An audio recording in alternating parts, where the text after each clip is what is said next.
Som. Eu cumprimento a todos com a paz do Senhor. Quem está feliz com Jesus hoje? Então, assim que acender a luz, você encontra uma pessoa bem bonita do seu lado e dê um sorriso para ela. Agora sim. É porque no escuro não dá para ver nada, né? É uma alegria poder estar aqui em Porto Ferreira nessa noite, conhecendo aqui o pastor Vinícius Gueiros. É esse nome? Se falar 3 vezes o nome do Senhor, está batizado com o Espírito Santo. Parece língua estranha. A pastora Marta, que eu a vi, foi arrebatada, né? Ah, tá ali. Alguém tem que trabalhar, né, pastora? É uma alegria. O Fábio Voltarelli, cadê o Fábio? Está ali. Ele me olhou, eu cheguei meio dormindo, que eu estou muito cansado hoje. Eu falei, o que o André Valadão está fazendo aqui? Eu já ia fazer uma pergunta para ele, né? É uma alegria poder estar aqui na igreja do Avivamento Bíblico, e eu tenho certeza que essa noite será uma noite especial para todos nós. Quero mandar um abraço aqui para o pastor Joel Ambrosino, que é o líder regional da denominação, né? Abra sua Bíblia comigo no Evangelho segundo escreveu São João.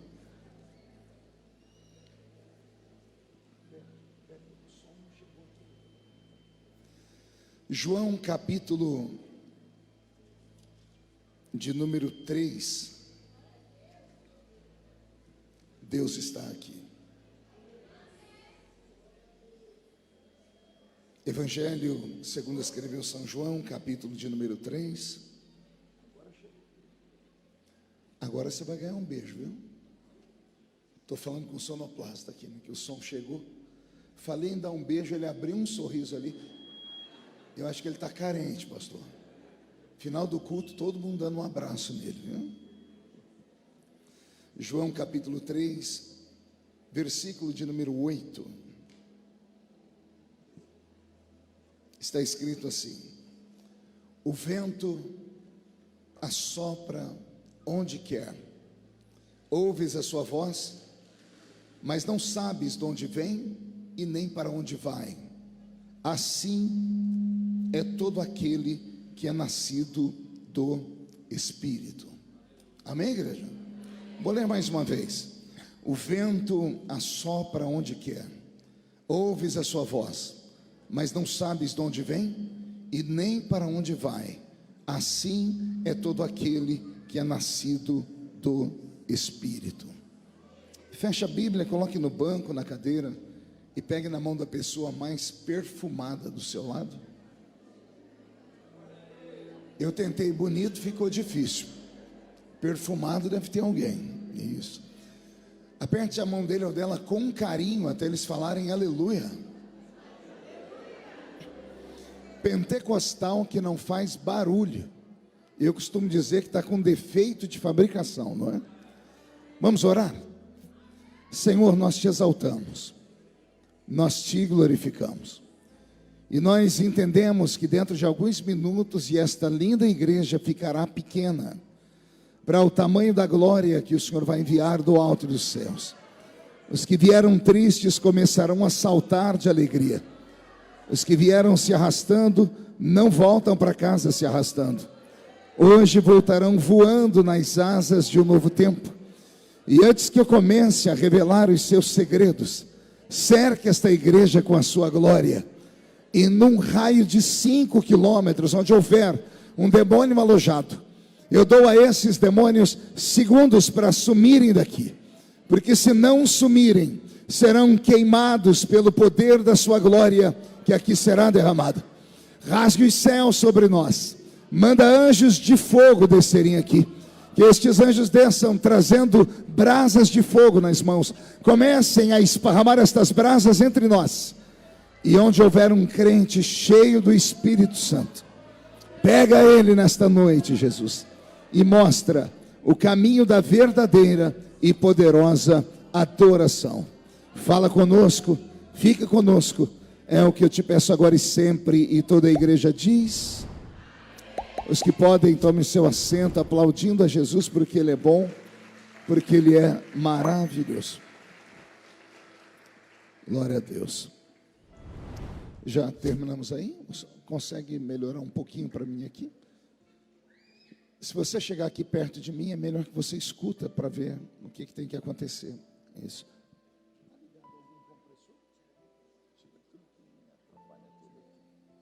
Isso. Som perfeito. Se ficar assim, vai ganhar um beijo. Obrigadão. Uma salva de palmas pela vida do nosso sonoplasta.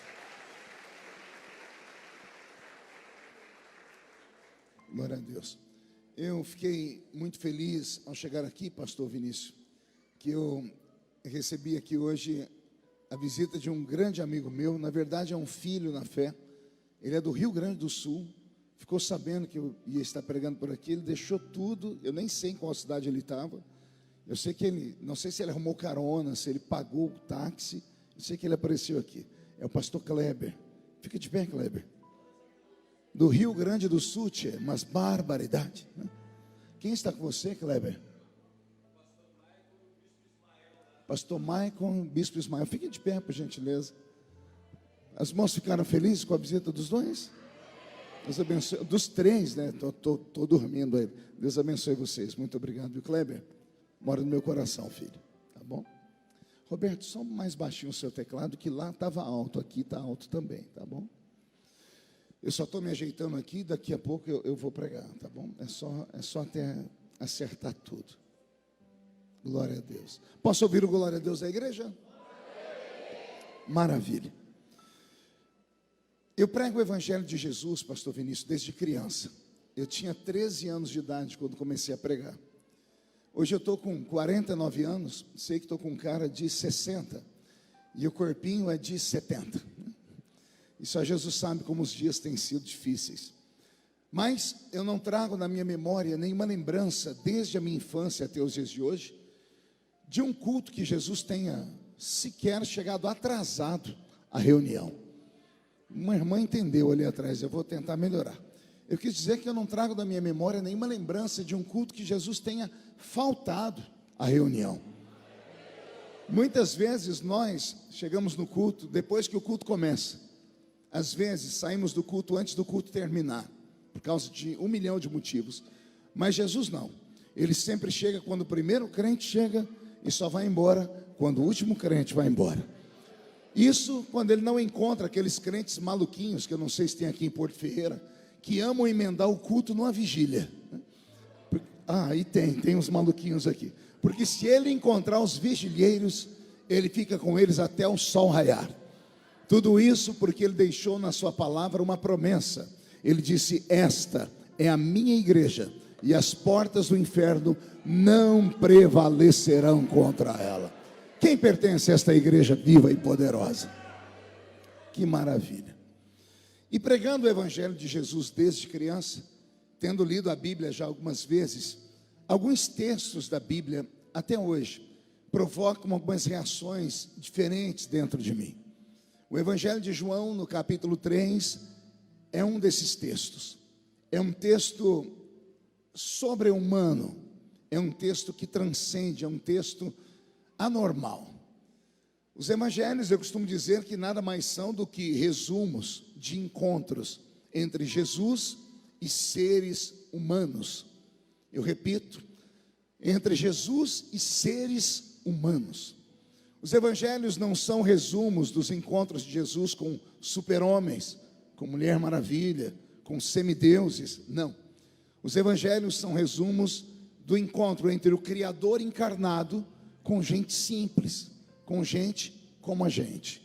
Os evangelhos têm essa nuance, né? É a forma de Deus mostrar o que Ele veio fazer nesse mundo.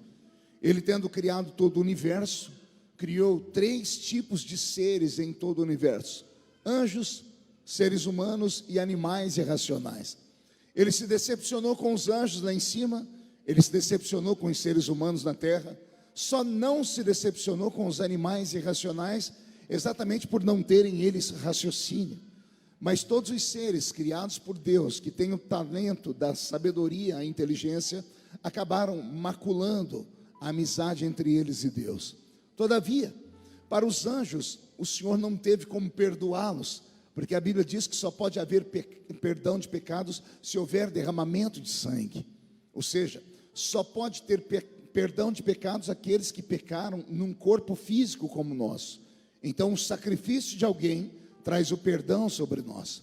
Os anjos pecaram num corpo eterno e por isso estão condenados até os dias de hoje, aquela terça parte que caiu do alto dos céus seguindo Lúcifer. Para a raça humana houve uma esperança. Para termos essa esperança concretizada, Deus, que criou todos esses seres, teve que descer aqui para entender a nossa vida, para entender o nosso estilo de pensar. Não sei se você já pensou nisso. Porque é que Jesus teve que se transformar em ser humano? Ele só deixou o céu para vir aqui, para tentar compreender por que que o homem não conseguia aceitar Deus de fato. Porque o homem, no meio de lutas e tribulações, acabava trocando Deus por pedaços de prata, ouro, pedra, por postes ídolos. E para entender isso, Jesus saiu do céu e veio aqui.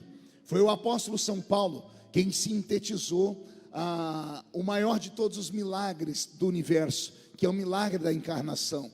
Paulo disse: ele, mesmo sendo Deus, não teve por usurpação ser igual a Deus. Antes, aniquilou-se a si mesmo, deixou a sua forma divina e veio entre nós, e se fez carne, e caminhou conosco, e recebeu de presente uma cruz. A cruz o levou à tumba, só que a tumba não pôde segurá-lo por muito tempo. 3 dias depois, a tumba teve que devolvê-lo para todos nós. E ele esteve entre nós por um período de 33 anos e meio, e depois disso regressou ao céu. Então, nesse período em que ele sai do céu, encarna e permanece aqui nesse mundo por 33 anos e meio, ele vai se relacionar com os seres humanos. Ele não vai aos grandes palácios, ele não vai falar com os intelectuais do seu tempo, ele não vai aos povos mais sábios do mundo, porque os gregos já existiam. Ele não vai até os romanos, que detêm toda a autoridade e já conheciam inclusive e deram para o mundo a matéria do direito. Não, ele vem para Israel, e ali em Israel ele começa a caminhar entre os seres humanos. Pastor, por que o senhor está falando tanto a palavra seres humanos? Porque há um propósito nisso. A palavra ser significa entidade invisível. A palavra humanos vem de humus, e humus é terra misturada com esterco. E eu não preciso falar para ninguém aqui o que é esterco. Então vou resumir de novo. O que é um ser humano?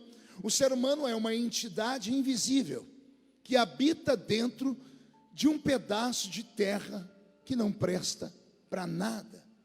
Esse é o resumo da vida. Ser, entidade invisível; humano, humus, terra misturada com esterco. E eu sempre gosto de falar isso e firmar esta palavra, porque muitos seres humanos acham que são semideuses.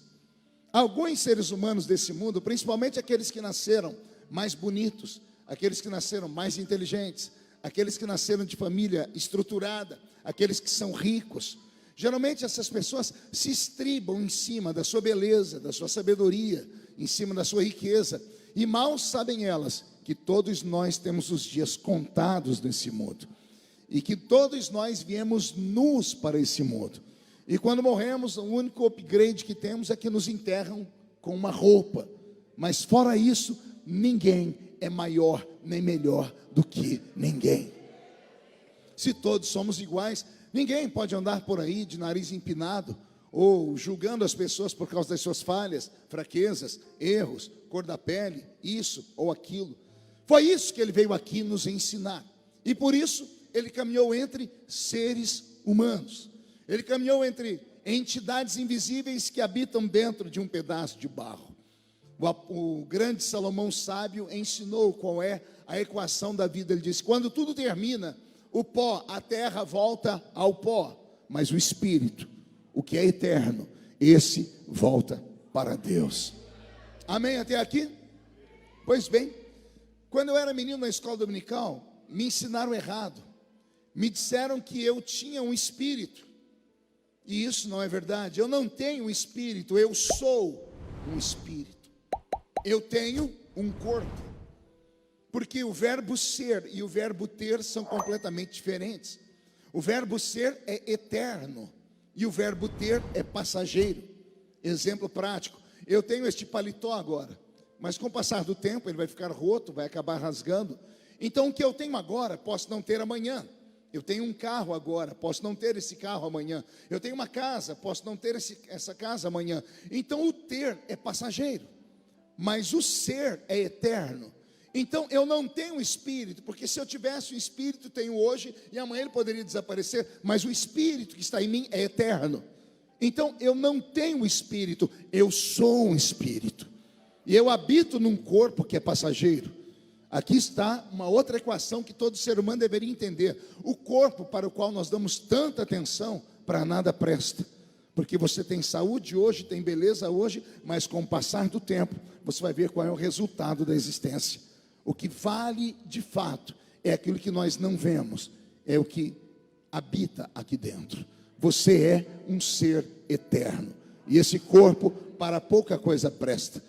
Se nós dessemos valor ao que temos por dentro, da mesma forma que damos valor ao que está por fora, tudo em nós seria muito diferente. Imagine vocês que tem pessoas aqui que para chegarem aqui hoje, só Deus sabe o malabarismo que fizeram e quantas horas passaram na frente de um espelho ou de um cabeleireiro, tudo para cuidar do belo corpo. Imagine se essas mesmas pessoas gastassem a metade do tempo chegando no culto mais cedo e dobrando o joelho em oração para cuidar da parte invisível que está aqui dentro. Seria muito diferente, mas nós só cuidamos daquilo que vemos. Ainda bem que o Espírito Santo que está aqui, ele pouco se importa com o que está aqui por fora, ele se importa com o que está aqui por dentro, porque aqui por dentro é o que de fato somos e é o que de fato vale a pena. Amém? Mais um grito de glória a Deus aí. Roberto, mude a música. Então Jesus, quando vem a esta terra, ele vai se relacionar com seres humanos. No capítulo 3 do Evangelho de João, ele vai se relacionar talvez com o ser humano mais intrigante do Novo Testamento. Diferente das prostitutas com quem Jesus acabou conversando, diferente dos cobradores de impostos, diferente das pessoas simples. Esse homem com quem Jesus vai se encontrar no capítulo 3, ele é uma figura importante em Israel. O seu nome é Nicodemos. Qual é o nome dele, igreja? Pergunte a alguém do seu lado: conhece Nicodemos? Para nós, os íntimos, conhece o Nico? Esse Nicodemos. Nós vamos aprender muito com esse cidadão hoje. Primeiro eu quero aqui dar um briefing, eu quero aqui falar um pouquinho do currículo dele. Espero que ninguém perca o fôlego, tá bom? Pense num homem diferente. Pense num homem inteligente. Pense num homem respeitado. Pense num homem de família estruturada. Era o doutor Nicodemos. Nicodemos era um doutor da lei. Não apenas da lei judaica, ele era um doutor em leis, ele era um advogado, porque naquele tempo, como eu disse agora há pouco, Roma já tinha dado ao mundo as bases para o direito. Nós temos outro advogado na Bíblia que poucas pessoas sabem que era advogado, que é o antigo Saulo de Tarso, conhecido mais como Paulo, o apóstolo São Paulo. Quando a Bíblia diz que ele era um doutor da lei, a Bíblia não está dizendo que ele era um sacerdote, porque Paulo era da tribo de Benjamim e os sacerdotes vinham da tribo de Levi. Então, quando a Bíblia diz que Paulo era um doutor da lei, a Bíblia está dizendo isso em ipsis literis. Ela está dizendo, ele era um advogado, assim como o doutor Nicodemos. Só que Nicodemos, além de advogado, também era um sacerdote. Não bastasse ser um sacerdote, ele vinha de uma linhagem de sacerdotes. O pai dele foi sacerdote, o avô dele foi sacerdote. O bisavô dele havia sido sacerdote, o tataravô dele havia sido sacerdote. E se traçássemos a árvore genealógica toda do doutor Nicodemos, chegaríamos em Arão, o primeiro sacerdote de Israel. Já já você vai entender porque eu estou falando tudo isso. Imagine que por ser sacerdote, ele não andava pelas ruas da cidade de maneira comum e nem com uma roupa normal. Ele só saía de casa usando uma estola sacerdotal branca. Qual era a cor dela? Não ouvi direito? Por que branco? Porque aquela terra quente do Oriente Médio, quando o sol bate em qualquer coisa clara, reluz e chega a arder os olhos da gente. Eu não sei se aqui tem alguém que já foi em Israel. Tem alguém que já foi em Israel? Tem uma pessoa que tem duas. E os que não foram, eu profetizo que vão. Teve uns aí que foi esperto e pegou. Tem gente que está dormindo ainda, nem para pegar a profecia. Mas vamos lá. Os que foram em Israel podem aqui confirmar o que eu estou dizendo. Em qualquer lugar que você vai, os seus olhos ardem durante o dia. Tudo em Israel é claro. As pedras são brancas. Jerusalém é uma cidade extremamente clara. Os olhos da gente não suportam. A água de lá é saloba. A boca da gente trinca. É um lugarzinho que só Deus na causa. De vez em quando eu olho para o céu e falo: Senhor, por que Jerusalém foi destruída 27 vezes? Todos os grandes monarcas do mundo antigo quiseram aquela cidade. Pois bem, aquela cidade não tem nada. Até o Rio Jordão, que todo mundo fala com tanta empolgação, não passa de um córrego. É uma coisinha bem pequenininha ali. Alicerçada no meio de 7 montanhas. A única coisa bela que tem naquele lugar é um cemitério. Um cemitério que quando você chega lá, a tumba está vazia. E quando você sai de dentro da tumba, tem uma porta de madeira com uma entalhação escrita em vermelho em inglês: He's not here, but he's rising. Ele não está mais aqui, ele já ressuscitou. Então, esta é Jerusalém. Então, imagine você que quando o sacerdote saía de casa com suas vestes brancas, a brancura da roupa dele chegava a cegar os olhos das pessoas que estavam andando, os transeuntes, e tudo isso tinha um propósito.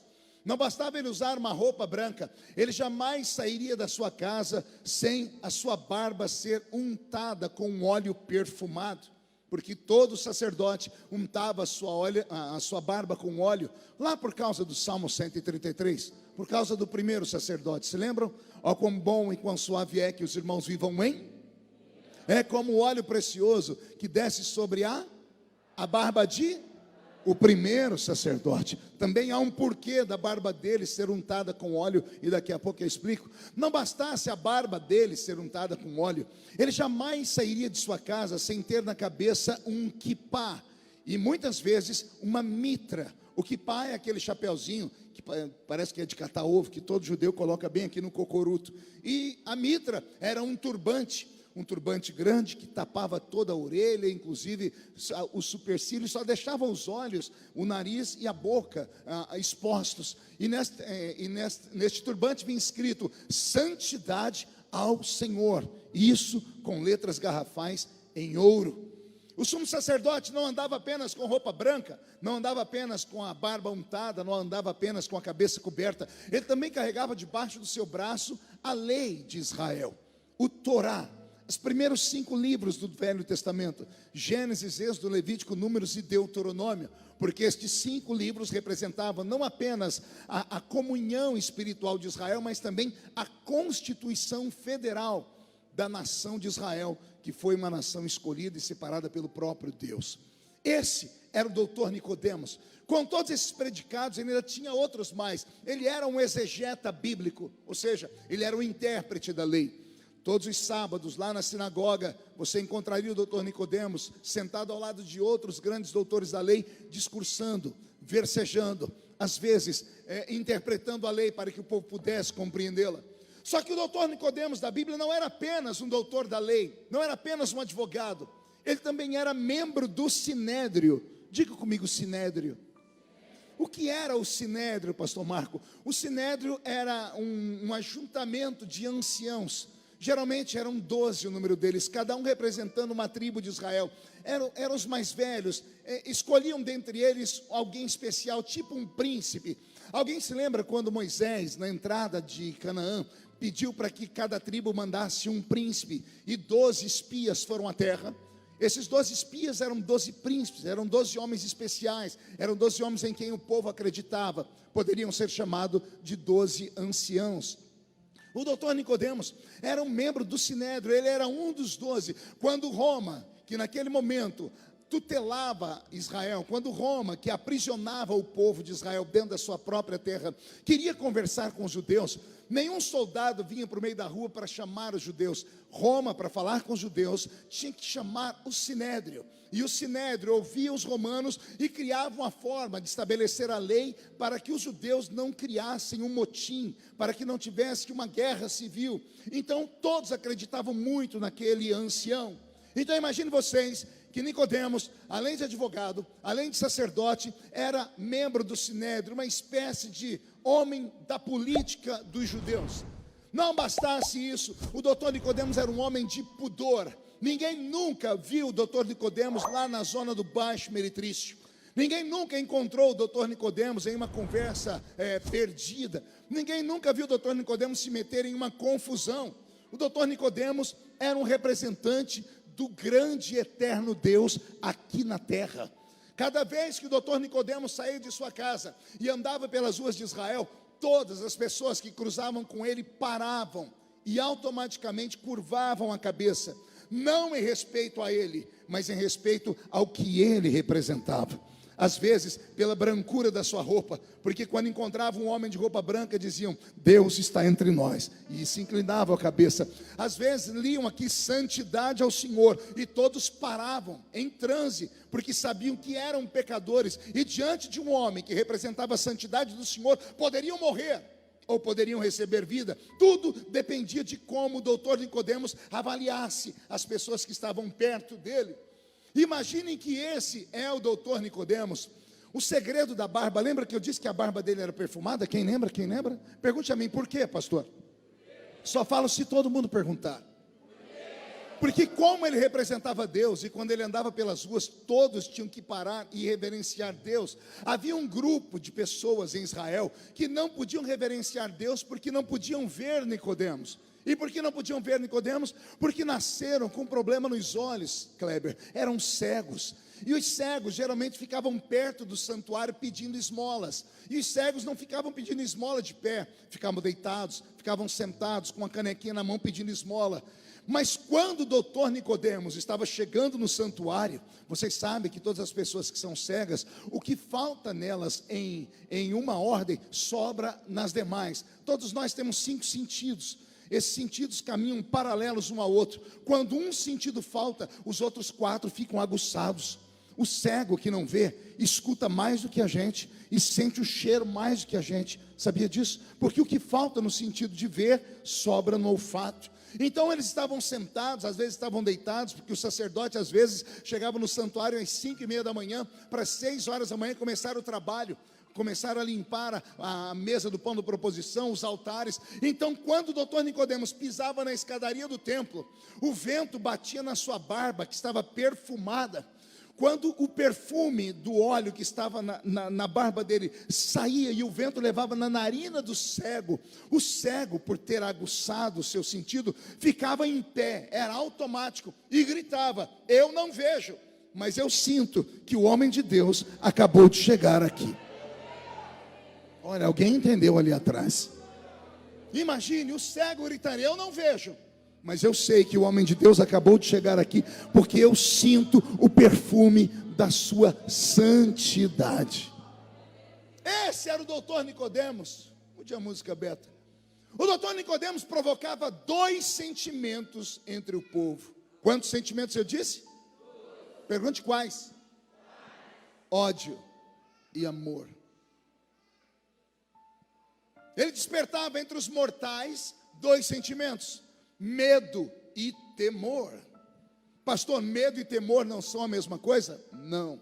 Temor é respeito. Eu temo a Deus, eu não tenho medo de Deus, porque Deus não é um monstro. Temor é respeito, medo é pavor. 2 grupos em Israel, quando cruzavam com o doutor Nicodemos, tinham esses sentimentos. Os que tinham medo eram pessoas que nasceram com anomalias físicas, eram pessoas que tinham algum tipo de defeito no seu caráter, na sua história de vida, na sua forma de pensar, na sua forma de agir, até na sua forma de habitação sexual.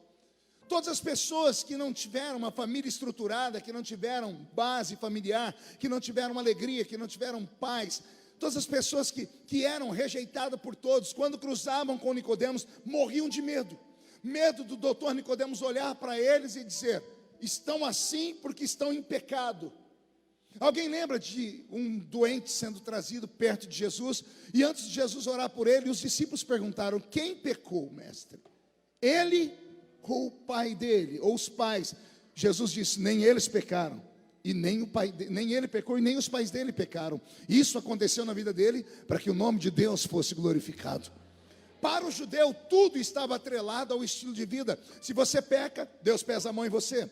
Se você erra, vem uma anomalia física. Se você erra, vem um peso, vem uma maldição, vem uma tribulação. Então, todas as pessoas que não tinham uma vida estruturada, todas as pessoas que tinham problemas na sua existência, quando encontravam Nicodemos, queriam se esconder, porque se Nicodemos parasse e gritasse, imundo, as pessoas eram apedrejadas na hora. Alguém lembra da mulher adúltera, pega no ato de adultério da Bíblia? A sorte dela foi que antes de levarem ela até o doutor Nicodemos, no meio do caminho, encontraram o doutor Jesus, que estava escrevendo na areia da praia. Eu vim para que tenham vida e tenham em abundância. A sorte dela foi que encontraram Jesus, porque aí Jesus quebrou a lei, porque a lei na boca de Nicodemos ia dizer assim, essa mulher foi pega no ato de adultério, ela deve morrer. Mas quando esbarraram em Jesus, Jesus disse, quem não tem pecado, então atire a primeira pedra. Esse era o doutor Nicodemos, ele despertava medo naqueles que tinham uma vida infeliz, e ele em compensação despertava temor, respeito naqueles que tinham vida estruturada, daqueles que tinham uma família bem feita, daqueles que conheciam os seus descendentes, a sua árvore genealógica, daqueles que tinham comida, daqueles que tinham bebida, daqueles que tinham trabalho, daqueles que tinham fé e religião. Para essas pessoas, Nicodemos não era um peso, ele era leve. Quando olhavam para ele, lembravam que Deus cuidava do povo. Então Nicodemos era esse homem, como eu disse no início, falei até para você se segurar, porque o currículo dele era extenso e forte. Falando desse homem, como eu falei, parece que ele não é um ser humano. Sim ou não?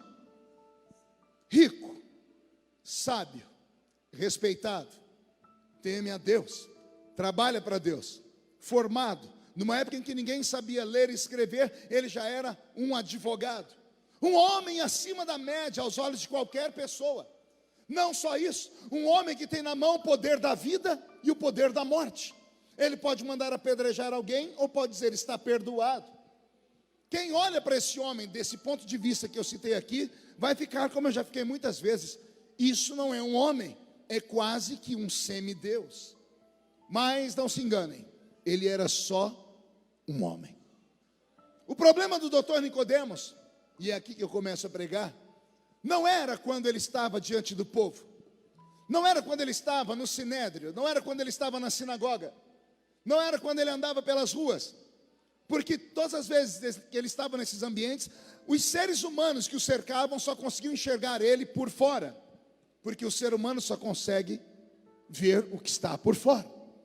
Você pode enganar o seu pai, você pode enganar a sua mãe, você pode enganar o seu marido, a sua esposa, você pode enganar o seu patrão, você pode enganar o seu pastor, mas não dá para enganar alguém que enxerga por dentro. E só há um que enxerga por dentro, e ele está aqui nessa noite. E ele é tão grande que enquanto os pés dele passeiam aqui dentro dessa igreja, a face dele está diante dos serafins, que estão cantando santo, santo, santo é o Senhor dos exércitos. E a cidade de Porto Ferreira está ficando cheia da sua glória. Aleluia, esse é o eterno. Então, enquanto Nicodemos andava perto de todos os mortais, ele conseguia se manter no seu pedestal. Então, perto das pessoas, ele se transfigurava. E ele encarnava um personagem. Escute isso, que isso é interessante falar. Todo ser humano é um artista por natureza.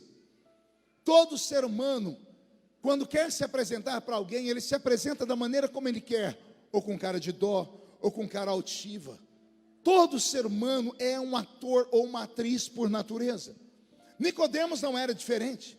Ele atuava muito bem no sinédrio, ele atuava muito bem quando estava na sinagoga, ele atuava fantasticamente bem quando ele estava na rua.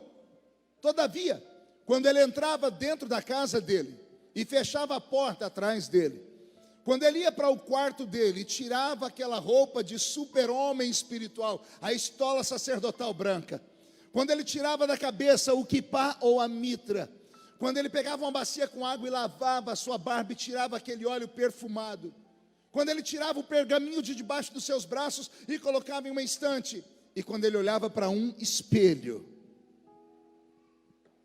ele enxergava aquilo que ele realmente era. Ele poderia enganar a todos, só não tinha como se enganar. Como eu e você, nós podemos enganar a todos, a gente só não consegue enganar a nós mesmos. Deus eu não preciso nem falar, porque só nós sabemos onde dói, só nós sabemos o que precisamos, só nós sabemos o que estamos sentindo. É aquela velha história de você querer entrar numa briga de marido e mulher. Não dá para entrar, porque somente eles sabem o que está acontecendo. É aquela velha história de você querer medir as pessoas pelo que elas estão sentindo. Falar, você não precisa ficar assim. Não tem como não ficar assim. É a gente chegar no velório, alguém está enterrando um parente, a gente abraçar e falar assim, fica firme, força. A pessoa não quer ouvir isso, porque naquele momento ela não está firme e ela não tem força nenhuma. Porque nós só vemos o exterior, só sabe o que está sentindo quem está dentro dela. Nicodemos, para todo mundo era um homem feliz, realizado e importante. Mas quando ele chegava na casa dele, e tirava a roupa, e tirava a fantasia de super-homem, quando ele olhava para o espelho fixadamente, ele via o que ele era de verdade. Quer perguntar a mim o que ele era? Só falo se todo mundo perguntar. Só se perguntar fazendo biquinho. Ah, que povo fofo. Ele via que ele era só mais um ser humano infeliz. E alguém deve estar dizendo, pastor, mas infeliz porque se ele tinha tanta coisa? Ele tinha tudo aquilo que as pessoas achavam que era interessante, mas ele não tinha o que ele queria. Você nunca se perguntou por que de repente um figurão da cidade, rico, bonito e importante, dá um tiro no ouvido? Hoje ainda em São Paulo, falava com um pastor sobre a cidade de Camboriú, balneário de Camboriú, e lá o maior construtor daquela linda cidade, um rapaz novo, lindo, rico, importante, depois que construiu o maior arranha-céu da cidade, subiu no alto do arranha-céu e pulou, e até hoje ninguém sabe o motivo. Eu gosto muito de filmes. Eu me lembro quando morreu Robin Williams, quando ele tirou a própria vida. Robin Williams é aquele ator que fez Patch Adams, e esse é um filme que todo crente deveria assistir. Eu me lembro que quando ele morreu, por segui-lo nas mídias sociais, no Twitter, eu vi grandes artistas mandarem a última mensagem, perguntando, por que, Robin? O que aconteceu? Você tinha tudo. E lendo, eu dizia para mim mesmo, eles não conheciam ele. Dostoiévski, o maior escritor e romancista russo, ele tentou resumir a vida dos seres humanos, porque ele viu no seu tempo os maiores amigos se matarem, os filósofos. E ele não entendia como é que um filósofo se matava, porque os filósofos geralmente vinham da aristocracia, eram pessoas ricas e importantes, tinham dinheiro, e de repente 90% deles tiravam a vida. E ele começou a estudar, dizendo, por que o ser humano tira a própria vida? E Dostoiévski escreveu uma frase que está cunhada no meu coração e deveria estar no seu também. Ele escreveu assim, todo ser humano tem dentro de si um buraco, um vazio do tamanho de Deus. Vou deixar a palavra descer. Vou falar de novo. Todo ser humano tem dentro dele um vazio. Esse vazio não pode ser suplantado por sexo, por dinheiro, por beleza, por fama. Nada disso faz esse vazio ser preenchido. Dostoiévski disse, só tem uma coisa que preenche o homem. Aleluia. Somente Deus preenche o homem. É por isso que se você olhar agora rapidão do lado esquerdo ou direito, você vai encontrar um crente, que geralmente só crente é assim, tem dois dentes na boca, um zagueiro e o atacante. Você pergunta para a pessoa, ela é analfa de pai e beta de mãe. Se chacoalhar a pessoa de cabeça para baixo, não cai 10 centavos do bolso dela. Aí você vai tentar acordar ela de manhã, se não botar uma trombeta no ouvido, a pessoa não acorda. A pessoa chega até babar. Aí alguém diz, meu Deus, que paz é essa? Por quê? Aí essa pessoa vai poder te dizer, é porque aqui dentro está preenchido. Não tenho dinheiro, mas se você rasgasse o meu peito no meio, você encontrar o Espírito Santo assentado no trono do meu coração aqui dentro. Alguém tem Deus dentro de si aqui? Então dá um grito mais alto do que esse para acordar a cidade toda. Pronto, começamos a nos entender. É esse doutor Nicodemos, que quando chegava em casa e tirava a roupa de super-homem e voltava a ser quem era, não era feliz. E alguém deve estar perguntando: pastor, como é que o senhor sabe que ele não era feliz? Porque eu conheço a história dele. A primeira coisa que me fez estudar a vida dele foi por que é que ele foi ter com Jesus de noite. A Bíblia diz que ele foi ter com Jesus de noite, numa época em que as ruas da cidade não eram iluminadas como a de hoje. Mal tinham eles lá alguma coisa acesa com fogo, tochas de fogo. Numa época em que a noite era tomada por bandidos e as pessoas ficavam escondidas em suas casas. Por que é que Nicodemos foi ter com Jesus de noite? Está escrito no texto: e Nicodemos foi ter com Jesus à noite.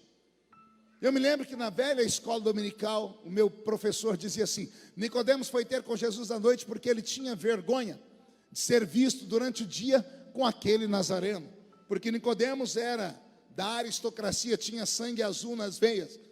E com o passar do tempo eu descobri que isso é uma inverdade. Nicodemos não foi ter com Jesus à noite porque ele tinha vergonha, porque pessoas mais importantes do que Nicodemos, como por exemplo José de Arimateia, um senador da república, andava ao lado de Jesus. Cobradores de impostos, que eram pessoas importantes, andavam ao lado de Jesus.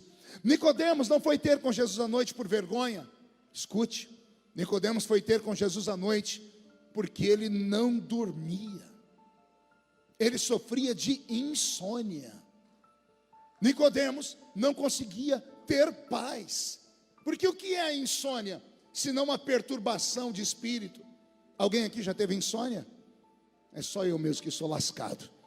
Bom, o resto ninguém nunca, todo mundo dorme daquele jeito que se no dia do arrebatamento a trombeta não tocar no ouvido, larga a mão de ser mentiroso. Quem aqui já teve insônia? Levanta a mão, por favor. Ah, apareceu mais gente. O que é a insônia, senão uma perturbação da alma? E o que é que perturba a alma? O que é que tira o sono da gente? Angústia, tristeza, decepção, frustração, traição, falta de perspectiva, falta de alegria. Uma pessoa que passa a noite acordada é porque ela está aflita. Ela quer enxergar uma luz no fundo do túnel, mas a luz não vem. Ela quer sair daquele buraco, mas o buraco é fundo demais. Foi numa calada da noite que o salmista gritou assim: tira a minha alma da prisão.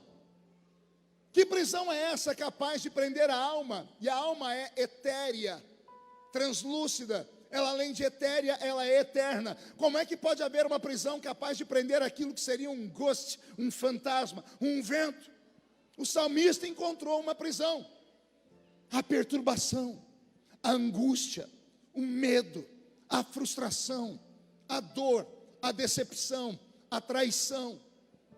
Agora há pouco eu estava vindo para cá e um amigo, um grande amigo, um pastor, mandou uma mensagem para mim dizendo: ora por mim, porque eu tô num vale, eu tô querendo me matar, eu tentando falar, mas o que aconteceu? Ele disse: traição, fui traído pela minha esposa, eu não sei o que faço, eu quero morrer. E eu passei 2 horas falando com ele. Todo ser humano está sujeito a isso. Não é porque é pastor, não é porque é o 4º membro da Trindade. Todo ser humano é passível de sentir angústias. E Nicodemos não era diferente. Ele não dormia à noite. E para mim, pelo que li do texto, a angústia dele era uma só: ele pregava o que ele não vivia. Ele ensinava o que ele não cria. Ele falava de experiências para os membros da sua igreja, para os amigos do Sinédrio, para as pessoas que o paravam na rua, mas ele não tinha certeza de nada daquilo. Ele falava do céu, mas ele não tinha certeza de ir para lá. Ele conhecia tudo sobre Deus, mas ele não conhecia Deus. Pastor, é possível isso? Me diga você que está na igreja aqui há algum tempo, ou há muito tempo, que às vezes você sai daqui de dentro, vai lá para fora e diz: o que eu vim fazer no culto hoje? Me diga você que conhece crentes que eram fiéis até ontem e agora não estão mais aqui dentro, que trocaram Jesus por um quimba de cigarro fumado, por um copo de cachaça, por uma noitada. O que aconteceu com esses seres humanos? Senão uma decepção. Você já se perguntou por que Judas, o Iscariotes, traiu Jesus ou não? Judas era especial, senão Jesus não teria trazido ele para perto. Judas era um dos 12, e Jesus teve centenas. Das centenas ele separou 12. E eu vejo todo mundo malhando Judas, xingando Judas. Estuda a vida dele, uma hora que você vai morder a sua língua. E você vai descobrir que Judas só traiu Jesus porque ele se decepcionou.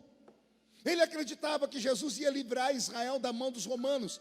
Ele acreditava que Jesus era um revolucionário, porque a terra de Caríates, lá de onde vem Judas ou Iscariotes, era a terra que tinha os judeus mais violentos, os judeus que não aceitavam nenhum tipo de peso de Roma. Eles queriam a liberdade, queriam o trono de Davi de volta, queriam ser donos do seu próprio nariz. Os avós ensinaram os pais ensinaram os filhos: não aceitem ser cooptados, nem ser escravizados. Judas era um desses. Quando ele viu Jesus chegar dizendo: é chegado o reino de Deus na terra, ele disse: achei um homem. Quando ele viu Jesus fazer milagres, ele achou que Jesus era um mágico. Ele começou a se decepcionar com Jesus no final, quando Jesus começou a dizer assim: é chegada a minha hora.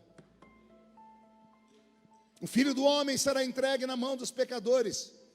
Quando Judas escutou Jesus falar: o meu reino não é desse mundo, a ficha dele caiu. Calma aí, se o reino dele não é desse mundo, então ele não é quem eu estava esperando. E então ele se frustrou com Jesus. E ao se frustrar com Jesus, ele acabou cometendo o maior erro da vida dele. E quem entre nós nunca se frustrou com Jesus? Será que só Judas pode levar essa marca? Será que todos os crentes que estão aqui me ouvindo hoje podem bater no peito e dizer: eu sempre fui feliz com Jesus, 100% da minha vida, em todos os momentos que eu sirvo? Teria você coragem de dizer que Jesus sempre foi tudo que você esperava? Ou você teria coragem de dizer: pastor, não, teve dias que eu também quis largar a cruz. O dia que eu sepultei o meu filho, eu achei que Deus não existia. Então frustrações acontecem a todo momento conosco. Nicodemos perdeu o sono, porque ele chegou numa fase da vida, naquela fase que ele já não era mais um rapaz novinho, já era um homem especial, porque ele era um dos anciãos. E ele viu a vida inteira passar na frente dele como um cinema, uma tela de cinema. E ele simplesmente descobriu que ele nunca tinha sido nada do que ele queria. Como era um sacerdote, ele vinha de uma família de sacerdote. O pai era, o avô era, o bisavô era, o tio era, o tataravô era. Todos na família dele eram. Ele não teve opção. Ninguém nunca perguntou para ele: você quer ser um sacerdote? Não, ele tinha que ser um sacerdote. Estava predestinado pela família para aquilo. Ninguém nunca perguntou se ele era feliz usando aquele estilo de roupa, se ele era feliz tendo que passar aquele óleo na barba todos os dias. Ninguém nunca perguntou se ele era feliz naquela religião. Ele era um profissional. Diga comigo: profissional. Olha essas duas palavras e elas dão arrepio: profissão e vocação. Consegue repetir comigo? Pergunta para o seu irmão: sabe a diferença? Ei, a profissão vem da horizontal. A profissão você adquire estudando, trabalhando, vendo, ouvindo, ensaiando. A profissão vem da horizontal. A vocação vem da vertical. A vocação vem do céu. Como a vocação vem do céu, a pessoa que é vocacionada, ela não é obrigada a nada, ela faz por amor, ela faz por paixão, ela faz por alegria. Ninguém precisa mandar, ninguém precisa ficar no pé dela. Diferente de profissionais. Você é um profissional, trabalha, você vai para o seu trabalho porque você gosta todos os dias. Não tem dia que você fala: eu queria poder ficar em casa dormindo hoje. Mas a pessoa que é apaixonada pelo trabalho, pode estar chovendo canivete, ela vai para lá, porque ela tem vocação. Por que eu digo isso? Porque tem muita gente que vem à igreja não por vocação, vem por 1 milhão de motivos. É por isso que passa o culto inteiro olhando o pregador com essa cara feia, parecendo que foi batizado num pote de vinagre. Você está achando que eu estou falando? É só você olhar, você vai ver o que eu vejo daqui de cima. É sério, tem crente que vem para o culto e desafia o pregador, né, apóstolo? Fica olhando: vamos ver onde é que vai dar. Ah, coisa ruim. Não adianta vir para uma reunião como essa, em dia de festa, quinta-feira, que as congregações estão todas reunidas, e ficar olhando o pregador com esse olho seco, parecendo olho de sapo que morreu no dia de enchente. A proposta é que o culto seja um culto de festa, e na festa tem alegria. Para a alegria tem barulho, mas você vem para o culto e fica com essa boca travada, com essa boca de aço, essa língua de ferro, esse queixo de concreto. E aí alguém vai pegar no seu pé e você vai dizer: não, eu não estou bom hoje. Pior, tem gente assim: não, eu não sou mais um crente menino, por isso eu não grito mais, não pulo mais, agora eu sou um crente sábio. Não, não tem nada a ver com meninice. Se você amadureceu demais, então você acabou apodrecendo. Essa é a realidade. Porque aqui dentro, nada pode ser por imposição. Você não pode estar aqui hoje porque o pastor simplesmente: você precisa estar aqui, diácono. Não. Você não deve estar aqui hoje, não. Eu vou porque eu recebo um salário para tocar ali na banda, e se eu não receber o salário, se eu não for, eu não recebo. Não, você não pode estar aqui apenas: não, eu estou ali porque minha mãe mandou, meu pai mandou, minha mulher mandou, meu patrão mandou. Não, se é isso que te traz aqui, deixa eu te dar um conselho: não venha. Porque você, além de atrapalhar o culto dos outros, você acaba perdendo o seu tempo. Porque o culto é um lugar de vocação. Não, pastor, para você que vem aqui dentro achando que o meu Deus, ele é uma espécie de gênio da lâmpada, que você esfrega a lâmpada, ele aparece e realiza seus 3 desejos, você está completamente equivocado. Deus pode fazer os 3, os 10, 1000 desejos ou 1 milhão de desejos, porque ele tem todo o poder. Mas não é isso que ele espera de nós uma noite como essa. Igreja não é teatro, onde você entra, aplaude quando gosta, vai quando não gosta, e levanta e vai embora a hora que quer. Não. Igreja não é cinema, onde você escolhe o que quer ouvir. Igreja é quartel-general. Quartel-general só recebe soldados que vieram do campo de batalha. O pastor só me trouxe aqui porque eu sou um soldado com a patente mais alta. Eu vivo no campo há mais tempo, eu venci o meu inimigo. Eu estou aqui para lhe contar estratégias. Quer vencer o diabo? Não basta ficar numa igreja e ter carteirinha de membro. Para vencer o diabo, você tem que ser apaixonado pelo Deus que está dentro da igreja. E se você é apaixonado pelo Deus que está dentro da igreja, onde está a sua alegria? Onde está o seu fervor? Onde está a sua vontade? Ah, meu Deus, Nicodemos era apenas um profissional. Cresceu numa família, foi obrigado a ser aquilo. Ninguém nunca perguntou para ele se ele era feliz fazendo aquilo. Até que chega uma hora da vida que ele parou de empurrar com a barriga. Porque muitas pessoas fazem assim: não conseguem resolver um problema, vão empurrando com a barriga, vai dando corda. Só que chega uma hora que a corda estica, e quando a corda estica, acontece uma tragédia. Nicodemos não era feliz. No diálogo dele com Jesus, daqui a pouco nós vamos perceber tudo isso. Ele tinha tudo aquilo que os homens queriam ter, mas ele não era aquilo que ele queria ser. Ele era aquilo que as pessoas queriam que ele fosse. Não tem nada pior na vida do que você viver a reboque dos outros. Não tem nada pior na existência do que você ser aquilo que as pessoas querem que você seja, e você nunca ser aquilo que você gostaria de ser. Se você ainda não descobriu quem você é, quem sabe nessa noite o céu não se abre diante de você. Porque a hora que você descobrir o que você é, você vai fazer as coisas com alegria, com paixão, e você será o melhor em tudo que você fizer. Porque aí não tem nada a ver com a terra, tem a ver com o céu, tem a ver com vocação divina. Posso ouvir um grito de glória a Deus aí? Nicodemos não dormia à noite. Seu espírito era perturbado. Mas aquele dia que a Bíblia fala que ele saiu de casa para ter com Jesus, parece que algo veio à mente dele, uma lembrança, possivelmente de alguém no sinédrio, ou seria na sinagoga, ou na rua, ou na feira. Ele ouviu alguém falar: conhece o novo mestre que está aqui em Israel? E alguém dizendo: esse novo mestre chama-se Yeshua. Ele é filho de um carpinteiro e de Maria, mas dizem que até em cima das águas ele anda. Contam a história que ele chegou em um cemitério e o defunto estava fedendo e podre 4 dias, e ele trouxe o defunto de volta dos mortos. Eu imagino Nicodemos ouvir falar das façanhas desse Messias que estava em Israel, esse Yeshua, E Nicodemos dizendo, como um homem experiente mais velho, eu já vi milagreiros passarem por aqui. Não era nada raro em Israel você encontrar homens que curavam os enfermos. Todos os milagres, nada tocou Nicodemos. Mas digo eu, não a Bíblia.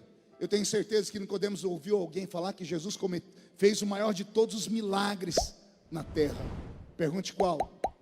Alguém deve ter falado e Nicodemos escutou que esse tal de Yeshua, até pecados, ele perdoava. Ah, não te tocou? Para você milagre é só paralítico andar? Para crentes milagre é só o morto ressuscitar? Por acaso alguém viu Lázaro por aí nesses dias? O Lázaro da Bíblia, ninguém viu? O Lázaro que ressuscitou? Ninguém viu Lázaro. Por quê? Cadê ele? Como é que é? Morreu, mas de novo? O paralítico que andou, cadê ele? Morreu. O cego que viu, o surdo que ouviu. Então esses tipos de milagres, sinais só tinham um motivo, era para atrair a atenção das pessoas. Agora o milagre que fica para sempre é esse: ele perdoava pecados. Todos aqueles que ele perdoou pecados, está com ele lá no céu de glória. Aleluia. Quando Nicodemos ouviu falar que ele perdoava pecados, disse: opa, essa proposta é nova. E Nicodemos ficou sabendo onde Jesus ia estar, e ele saiu de casa. E eu imagino ele esbaforido, ansioso, como uma criança que vai encontrar um brinquedo ou uma coisa muito importante. Ele vai saindo de casa, quando ele põe o pé na rua, ele para olhar. Ele fala: não, eu não posso sair assim. Ele volta para dentro de casa e ele coloca a roupa de super-homem. Ele coloca a estola sacerdotal branca, a mitra na cabeça, o pergaminho debaixo do braço, o óleo perfumado na barba. Ele ensaia um rosto austero, um homem santo.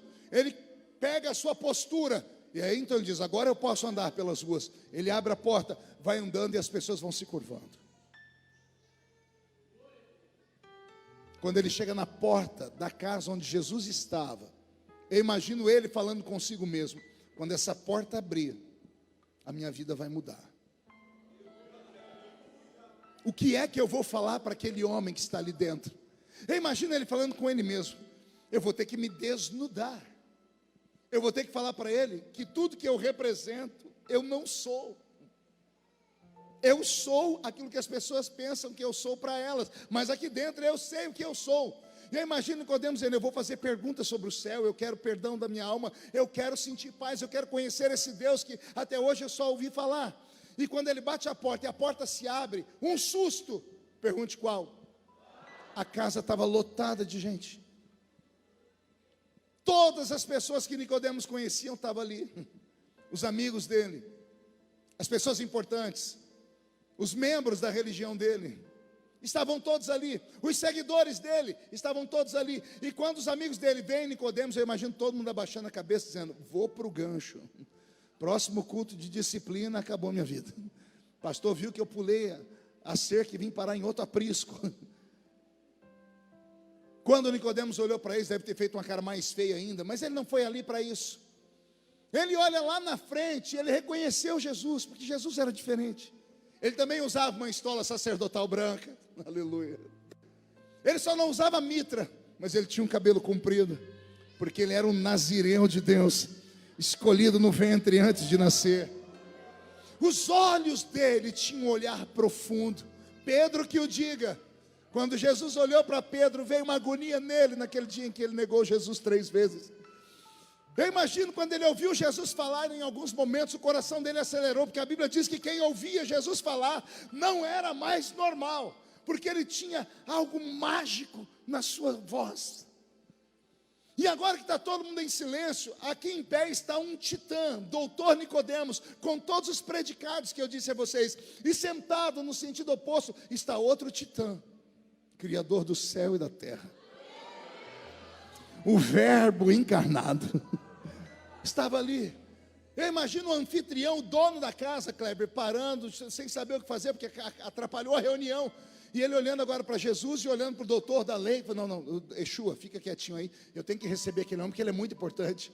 E o homem chegando, falando: por favor, doutor Nicodemos, entre, por favor, doutor Nicodemos. Quando ele entra, todo mundo quieta. E o homem dizendo: senhoras e senhores, está entre nós um membro do Sinédrio, o doutor Nicodemos, doutor da lei, advogado, intérprete da palavra, exegeta bíblico, homem santo. Olha o que está escrito na mitra dele: santidade ao Senhor. E todos dentro daquela sala fazem assim, menos um.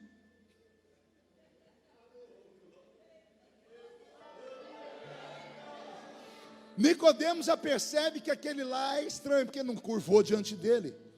E então Nicodemos tem que fazer duas coisas, uma das duas coisas: ou ele fala o que foi fazer, ou ele abre o coração, e se ele fizer isso, vai ter consequências. Pergunte qual?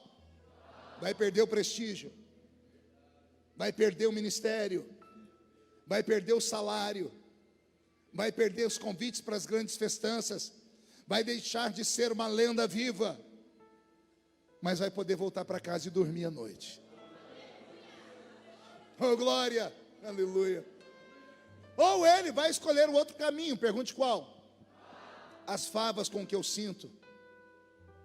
O meu público está aqui, eu tenho que conquistá-lo. Eu tenho que ser para eles o que eles querem que eu seja. Eu sou o artista deles.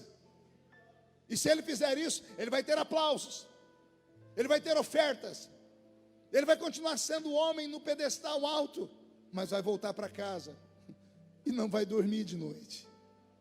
Eu me emociono, porque eu fico imaginando o conflito dentro daquele homem. O que você faria? Falei, abriria o coração para Jesus?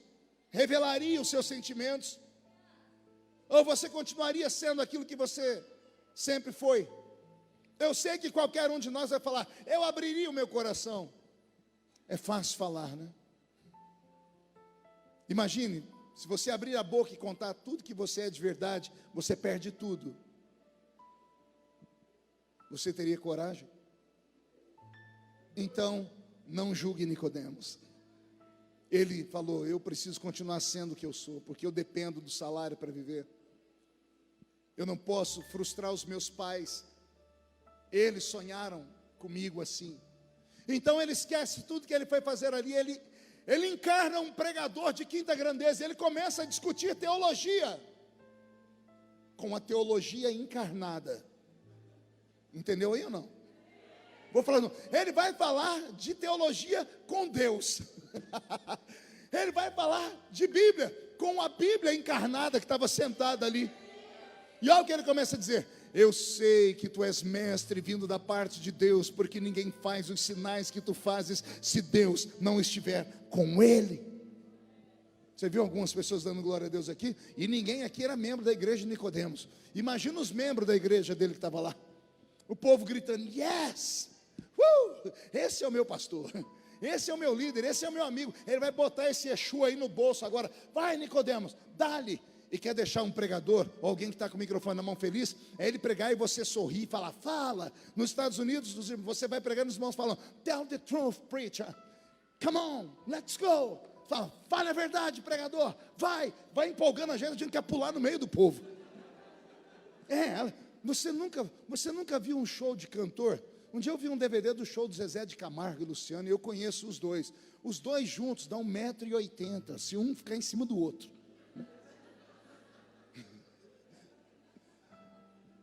O Zezé, quando ele deu uma oitavada naquela voz dele, que a veia dele saltou aqui, o povo gritou de um tanto.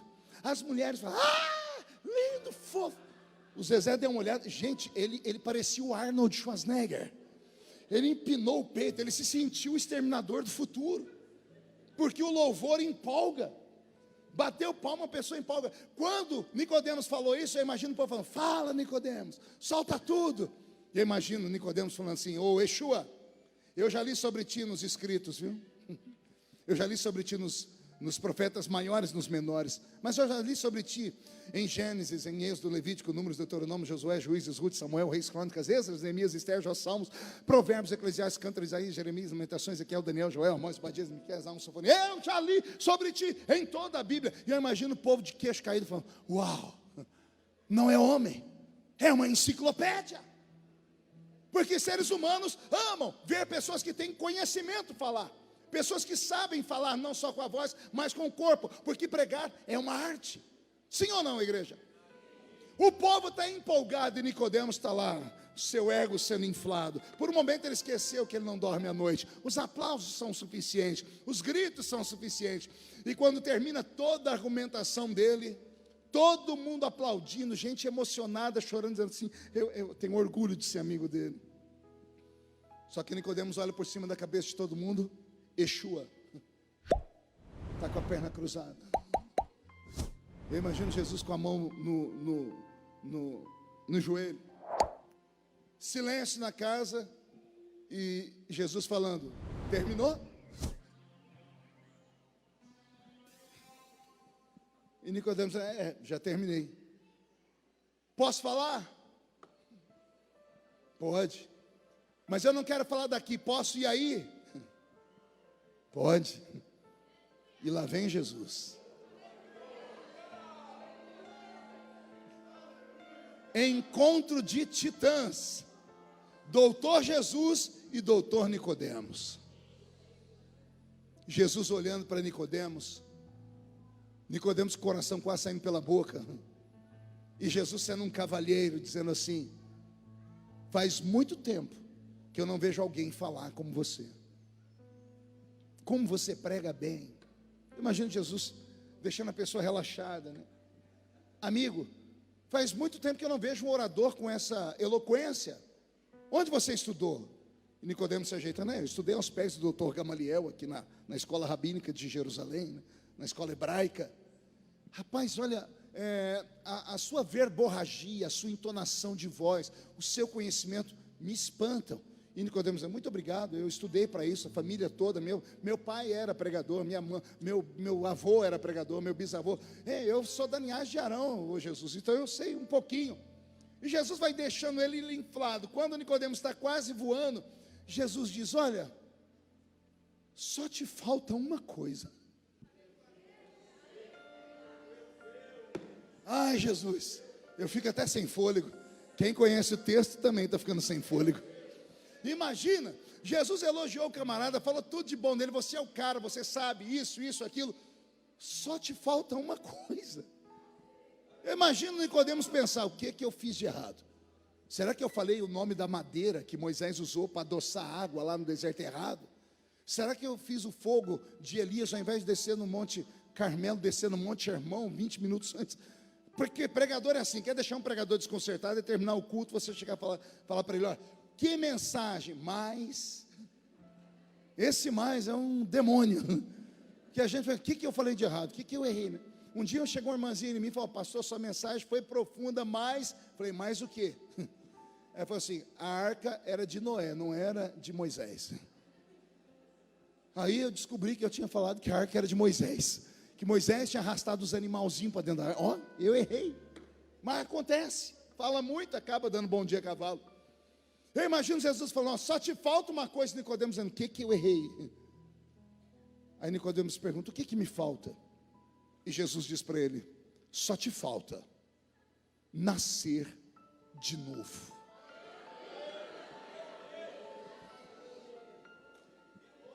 Deixa essa palavra entrar na sua alma. Só te falta uma coisa: nascer de novo. Ou seja, falta tudo. Nascer de novo é começar do zero. É pegar tudo que você aprendeu até hoje, jogar dentro da lata do lixo. Jesus estava dizendo para ele: você seguiu exatamente o que a religião mandou você fazer, mas você nunca conheceu o Deus da religião. E para conhecer o Deus da religião, você tem que abandonar a religiosidade. Você não deve servir a Deus por medo, você deve servir a Deus por temor, por respeito. Porque se você vem à igreja porque tem medo de ir para o inferno, com todo respeito, você vai para o inferno aqui dentro mesmo. Se você é um desses crentes que morre de medo de Deus levantar alguém na igreja, entregar os seus míseros pecados, com todo respeito, o Deus que você conhece não é o Deus que eu conheço. Porque o meu Deus não tem palavra de morte, meu Deus tem palavra de vida. Quem tem palavra de morte é Jezabel: avisa Elias que ele vai morrer. O meu Deus não. Ele diz assim: avisa o povo que hoje vão viver. E não importa como entrou por aquela porta, se o meu sangue cair sobre você, diz Jesus, você ficará mais alvo do que a neve. O que não pode é você querer ir para o céu com a sua própria força. O que não pode é você achar que há alguma coisa nessa vida que você possa fazer para ir para o céu, a não ser crer em Jesus Cristo Nazareno. Não existe nada que você possa fazer para ser salvo. Se houvesse qualquer coisa que o homem pudesse fazer para ser salvo, Jesus não teria morrido na cruz do Calvário. Ele morreu na cruz porque era só aquilo que nos salvava. Nenhum de nós poderíamos morrer ali, porque todos nós pecamos e destituídos estávamos da glória de Deus. A alma que pecar essa, morrerá. E o salário do pecado, qual é? Então não havia salvação para nós, a não ser aquela forma. Somente um inocente morrendo pelos miseráveis. Então não adianta você achar que você pode comprar Deus, ou pode comprar a sua salvação com o seu cabelo, com a sua roupa, com a sua forma de viver, com a sua tarimba de não ser como os comuns são. Porque para alguns crentes do nosso Brasil, eles acham que o céu pode ser comprado. Alguns acham que o céu pode ser tão comprado que eles acham que pode julgar quem vai e quem não vai para o céu. Basta a pessoa chegar na igreja dessa forma ou daquela, a pessoa é capaz de dizer assim: aquele não vai, se for para o céu não é o mesmo que o meu. Eu não quero ir para o mesmo céu que aquela pessoa ali. Somos todos ignorantes, porque a salvação não foi comprada por nós, foi comprada por Jesus na cruz do Calvário. E é graças ao sangue dele, repito, somente ao sangue dele, que todos nós estamos aqui nessa noite. E vou falar mais ainda, e só pode ir morar com ele quem, além de ter sido lavado no sangue de Jesus, afinou o seu ouvido no diapasão do Espírito Santo, porque uma certa trombeta vai tocar. E quando essa trombeta tocar, eu não sei você, eu não vou ficar aqui. E se tocar essa noite daqui de Porto Ferreira, só 2 subir, um sou eu, quem é o outro? Vem atrás de mim, deixa eu ver. Então, pelo amor de Deus, reage nesse banco. Ah, meu Deus. Pastor, o que o senhor quer dizer com a história de Nicodemos? Eu quero falar com pessoas que estão aqui, que confundem 2 palavras. Pergunte qual? Melhor, não vamos sacrificar o português. Pergunte quais? Convicção e conversão.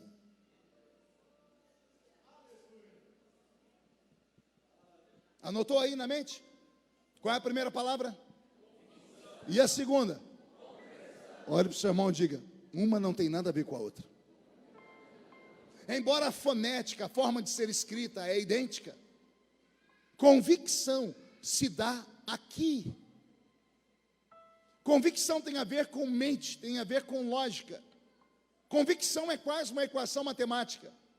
Muitas pessoas frequentam as igrejas no século 21, não por conversão, mas por convicção. Alguns foram atraídos à nossa igreja pela filosofia de vida dos crentes. A nossa filosofia cristã é linda. Aqui ninguém mata, ninguém rouba, ninguém adultera, pelo menos pressupõe-se que ninguém faça isso. Então é sadio estar numa igreja assim. É sadio estar numa igreja onde as pessoas fazem ação social, cuida dos pobres, cuida das viúvas. É interessante estar numa igreja onde as pessoas são puras e são respeitadas. Quem é que não nos respeita hoje? Somente a esquerdalha do PT, mas o resto, todo mundo respeita a gente. Todo mundo quer ficar perto de um crente. As pessoas querem um empregado que seja crente, porque o empregado que seja crente, ele não mata a hora, ele trabalha direitinho. Os meninos lá fora, as meninas querem casar com moços e moças crentes, porque aqui dentro ainda tem um reduto de gente pura. Ainda tem gente aqui que guarda a santidade, são castos. Muitas pessoas vêm para cá, porque afinal de contas aqui é um bom lugar. Empregados vêm congregar na igreja porque o seu patrão está lá. Faz bem, é bom estar lá perto do meu patrão. Muitas pessoas são atraídas a estar aqui por 1 milhão de motivos, menos o verdadeiro. E é por isso que os nossos cultos às vezes são pedantes e pesados. Se nós não tivermos uma proposta legal, se o menu não for a rigor daquilo que a clientela quer, o culto não vai para frente. Se não tiver alguém falando, você vai receber, você vai chegar, você vai alcançar, o culto não funciona. As pessoas querem ouvir mensagens de autoajuda. E eu costumo dizer que se você quer mensagem de autoajuda, não precisa vir em uma igreja evangélica. Vai numa banca de revista e compra o último livro do Dr. Lair Ribeiro, 48 razões, porque mesmo sendo vesgo, eu sou a cara do Leonardo DiCaprio.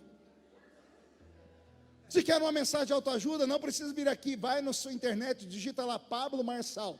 Só toma cuidado se ele quiser arrastar você para a Serra da Cantareira. Aí você se perde lá. Lá é lugar de autoajuda. Aqui não é lugar de autoajuda. Aqui é lugar de ajuda do alto. Ah, vou falar de novo. Aqui não é lugar de você vir massagear o seu. Ah, eu vou no culto hoje porque eu estou precisando, eu preciso ficar leve. Aqui a nossa proposta não é igual daquele pessoal que põe uma camisa que diz assim: me pergunte como foi que eu emagreci. Atrás Herbalife. Não. Quer ficar leve? Aqui não é lugar de ficar leve. Aqui é lugar para você ter a sua vida confrontada. Igreja é lugar de você não se sentir bem. Porque a nossa proposta moderna é essa. Não, temos que colocar cadeira almofadada, ar-condicionado. Até eu entrei nessa. Minha igreja tem ar-condicionado, tem cadeira almofadada. Tem dia que me dá uma raiva, eu vou botar fogo nessas cadeiras. Vou voltar os banquinhos de madeira. É, porque você vai dando conforto. A pessoa vem para a igreja, cruza a perna, põe na boca essa desgraça desse chiclete. E fica mascando o chiclete, olhando a cara do pregador o culto inteiro. Antigamente não sentava homem com mulher na igreja, né? Havia um certo respeito. Agora não, é família, família senta junto. Amém, acho bonito. Aí eu vou até fechar o olho, porque ali atrás tem um casalzinho. Um moço e uma moça, ele está com a mão nas costas da moça. Só Deus sabe o que ele está fazendo. Eu já vi ele no ouvido dela umas 2 vezes, tenho certeza que ele não foi falar glória a Deus. As pessoas perderam a noção do que é um lugar como esse. O que faz esse lugar ser santo não é a placa que está lá fora, não. É uma presença invisível que está aqui dentro. E essa presença invisível me manda te dizer: quer chegar perto de mim? Porque eu sou fogo. Eu deixo, mas tem que tirar as alparcas dos pés. Porque o lugar ainda é uma terra santa. Santa.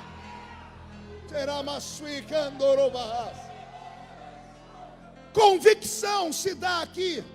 O crente convicto não é uma boa pessoa para ser amigo dele. Porque tudo com ele é na base da equação matemática. Tudo tem que funcionar. 1 mais 1 é igual a 2. Para ele, tudo tem que ser entendido de maneira muito explícita e clara. E cristianismo, principalmente pentecostal, nada é claro. Tudo é turvo. Porque tudo depende de milagre. O cristianismo pentecostal como o nosso não é para gente normal. Normal não aguenta um culto desse. Os normais querem logo uma coisa que faça sentido. E que sentido faz? Você está sentado perto de uma criatura aí. Não sei se alguém do seu lado já falou em outra língua. Já falou? Alguém foi renovado do seu lado? Ninguém falou em língua estranha do seu lado? Está perdido então. Mas se alguém falar em línguas, pergunta para ela onde ela aprendeu. Aí eu estava num culto e veio um negócio e comecei glu, glu, glu, glu, glu, glu, glu, glu. Você pergunta para onde você vai quando morrer? Vou para o céu, tenho saudade do céu. Aí você pergunta: você já foi lá? Não, e como é que você tem saudade de um lugar onde você não foi? As pessoas entram aqui dentro, a primeira coisa que procura é a imagem do nosso Deus para tocar, fazer o sinal da cruz. Aí entra, não tem imagem de Deus nenhum. Aí as pessoas falam: quem que você está adorando? Jesus. E cadê ele? Está aqui. Você vê ele? Nunca vi ele. Isso aqui não é culto para gente normal. Os normais não conseguem ficar num lugar como esse. Só fica gente doida. Ah, vou falar de novo. Somente malucos conseguem ficar num ambiente como esse. Tem algum maluco aqui? Então levanta a mão direita para o céu, seu maluquinho, chacoalhe ela. Coloque a mão no ombro de quem está do seu lado. Se a pessoa aceitou sorrindo, ela é louca. Se não aceitou, ela é normal. Chacoalhe a pessoa até ela ficar irritada agora, por favor. Não, chacoalha ela, tira ela do lugar. Ó, tem gente que nem para me obedecer presta. Ó, raça ruim. Chacoalhou, diga: Deus te trouxe aqui para isso. Sacode, sacode, sacode, diga: para isso. Deus te trouxe aqui para sacudir a sua salvação hoje, para sacudir a sua fé, para sacudir o seu casamento, o seu trabalho, o seu ministério. Deus quer sacudir esta cidade nesta noite com algo que seja verdadeiro. Verdadeiro.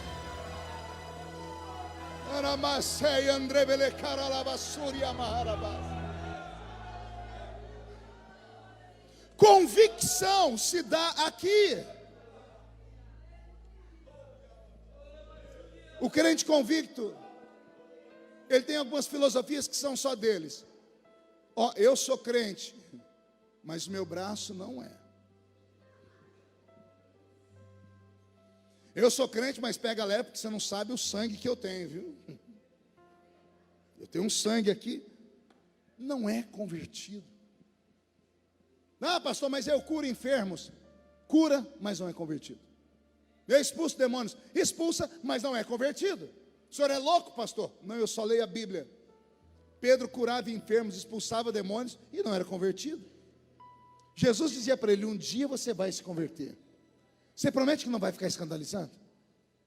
Um dia Jesus olhou para Pedro e disse: está chegando a minha hora. E Pedro disse: tem pena de ti mesmo. Aí Jesus olhou para ele e disse assim: para trás de mim. Quem? Não ouvi? Zé Pilintra? Não? Exu Caveira? Não? Esses demoninhos pequenos não. Quem estava dentro de Pedro? O chefão.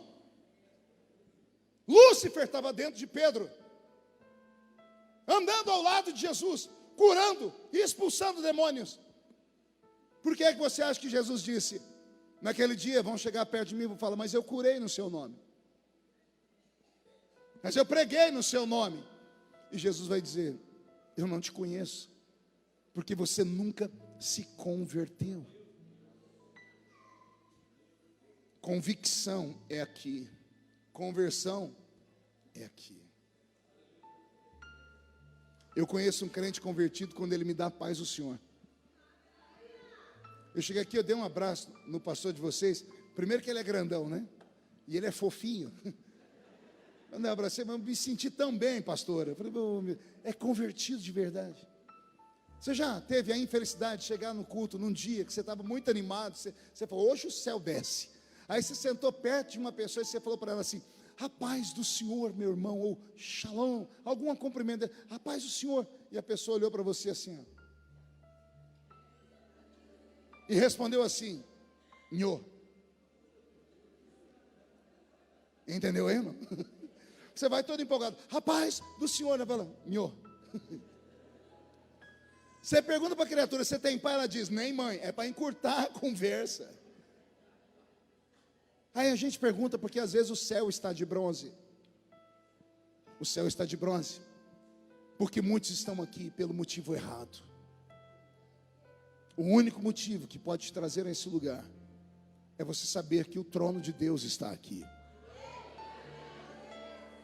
E não venha dizer a mim, pastor, eu preciso falar para Deus o que eu preciso. Você acha mesmo que você precisa ficar falando para Deus o que você precisa? Não precisa, porque Ele sabe. Agora Ele me manda te fazer uma pergunta: você sabe o que Ele precisa?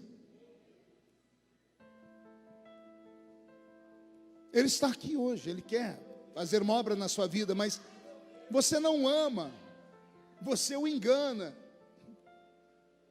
Você diz que o ama, mas você não ama. Você ama a igreja, você ama a religião, você ama estar aqui, está viciado em igreja. Você conhece crentes assim, está viciado em estar na igreja, mas você não sente o Deus da igreja.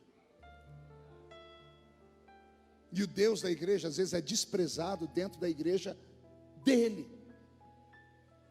Às vezes ele não pode entrar no culto, porque os que estão no culto não amam de verdade. Querem tudo que ele tem para dar, ignoram o que ele já deu. E o que foi que ele deu, pastor? Perdoou os pecados, escreveu o seu nome no livro da vida. E aí está a grande riqueza. Ele não precisa que você venha cá, agarre ele pelo pescoço, coloque na parede. Se o senhor não me der, eu faço isso. Deus não precisa de chantagem. Ele só precisa que quando você atravessa aquela porta, você diga: Senhor, os seus filhos chegaram. Enquanto eu prego, o Espírito Santo faz uma vistoria. E é interessante olhar daqui de cima, porque eu vejo pessoas chorando já. E vejo pessoas que não param de abrir a boca de sono. Como é interessante. Estamos todos reunidos no mesmo lugar. Aí o Espírito Santo desce, mas não é sobre todos, é sobre meia dúzia. Você precisa nascer de novo. Não é tempo de igreja que te faz ser salvo. Não venha me dizer, não, pastor, eu estou na igreja desde a época de Noé. Você pode ter pisado no barro que sobrou do dilúvio, mas isso não te faz ser salvo. A salvação não é por tempo de igreja, não é por rituais, A salvação é por paixão. Quem abriu a porta do paraíso ao lado de Jesus não foi Abraão. Quem abriu foi um bandido da cruz. Um bandido que nunca foi batizado nas águas, que nunca deu um dízimo, que nunca ofertou, nunca cantou um louvor, nunca falou em mistério. A única coisa que ele fez foi olhar para Jesus e dizer: lembra-te de mim quando entrares no teu reino. Mesmo vendo Jesus na cruz com uma coroa de espinhos, ele viu o rei. Se você vê Jesus como rei, aí o céu descerá sobre você. Nicodemos era um crente como muitos de nós. Ia à igreja, tinha roupa de crente, cara de crente, falava como crente, sabia tudo dos crentes, mas não tinha paz, porque não conhecia Deus. Eu encerro contando uma história de terror evangélica. Eu pregava na Bahia, alguns anos atrás. Eu estava lá na Assembleia de Deus da Liberdade, uma igreja muito grande. E eu sentado ao púlpito, começou a cantar os hinos da harpa. E entrou uma irmãzinha dentro da igreja. Quando eu olhei para ela, sabe aquela figura que você olha e você quer correr para dar um abraço nela? A irmã que entrou parecia a Dona Benta do sítio do Pica-Pau Amarelo. Mas aquela do meu tempo lá, não é dessa de hoje que mexe no Twitter não. Era aquela Dona Benta, gordinha, rechonchudinha, rostinho aqui dela era rosinha, cabelinho branquinho, óculos. Era igualzinha a Dona Benta. Ela entrou com um sorrisinho tão bonitinho. Eu olhei para o pastor e disse: ei, pastor, ali vai uma santa mulher, né? O pastor olhou para mim e disse: quem vê cara não vê coração, né? Eu falei: por quê, pastor? Ele disse: essa mulher aí, há 3 semanas atrás, quase me matou do coração. E eu fiquei curioso. Falei: por quê, pastor? Disse: por quê? Ela chegou aqui no culto, eu estava sentado no púlpito, ela veio marchando, chegou na frente do púlpito, botou o dedo e disse assim: eu quero um gabinete com o senhor agora. A igreja ficou assustada, porque ela era uma mulher muito conhecida na igreja, ela nunca falou daquele jeito. O pastor disse que ele levantou, chamou a esposa dele e disse: vamos para o gabinete. Ele disse que ele sentou, a esposa dele sentou, e a mulher sentou na frente dele, e desabou em prantos. Depois que ela chorou muito, ela falou: pastor, me ajuda. Ele disse: o que foi? Ele disse: me ajuda, porque eu estou doente. E onde é a doença, filha? Meu coração. E ele falou: qual é o problema? Tem que trocar uma ponte de safena, você está com arritmia. Ela disse: não, pastor, meu problema não é no coração de carne, é no outro coração. O pastor falou que se ajeitou na cadeira e disse: senta que lá vem história. Qual é o seu problema, querida? Meu coração das emoções, pastor. Pastor, eu não amo o meu marido. O pastor é acostumado a ouvir isso toda hora, então você vai aconselhar. E o pastor fez a pergunta para ela que eu faria: qual é o problema? A senhora brigou com ele? Ele disse: não, pastor, não é que eu não amo agora, eu nunca amei o meu marido. E ele perguntou: quantos anos de casado? Ela: 50. Qual a sua idade? 67. O pastor falou que se ajeitou na cadeira e falou assim: se não ama, nunca amou, casou por quê? E ela falou: porque na minha época não era a gente que escolhia marido, era o pai da gente. E ela falou: eu era uma menina de 16 anos, toda feliz. Meu pai chegou em casa esbaforido, olhos brilhando, com um documento na mão, era um telegrama. O telegrama dizia que o filho do compadre dele ia chegar no dia seguinte. E o filho do compadre dele era o meu prometido, que eu ia me casar com ele, sem nunca ter conhecido ele.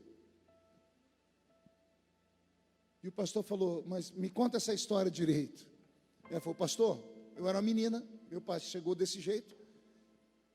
Ele não me deixou falar nada, ele só disse: se prepara, porque amanhã você vai comigo na estação ferroviária de Salvador, porque o seu prometido vai chegar lá. E eu escutei meu pai falando assim: mulher, o filho do homem é doutor. Vou ter um genro doutor. E ia tecer 1 milhão de elogios para o amigo dele. Ela entrou no quarto e não dormiu à noite. O pai foi bater a porta do quarto 5 da manhã para chamar ela para ir para a estação ferroviária de Salvador. Ela disse que quando o pai bateu a porta abriu, ela já estava pronta. E o pai disse: já está pronta? Ela disse: pai, Desde ontem. E se acordou agora e disse: pai, eu não dormi. Mas não dormiu por quê, minha filha? Pai, o senhor disse que eu vou me casar. Eu nunca vi o homem com quem eu vou me casar. E o senhor quer que eu fique de que jeito? E ela falou que foi com ele lá para a estação ferroviária. Ela disse que quando foi umas 6:30 da manhã, um frio. Ela olhou bem longe, ela viu uma fumaça, escutou bem de longe um barulho. Piuí. Piuí. Ela disse que dava piuí de lá, dava desarranjo nela de cá. Ela falou que quando ela viu de longe o trem chegando, ela faltou as pernas. Quando o trem parou na estação ferroviária de Salvador, era movido a vapor, quando o maquinista desligou o trem, ela disse que fez assim. Quando fez aquele barulho e abriu a porta do trem, ela disse: desceu do trem aquele trem.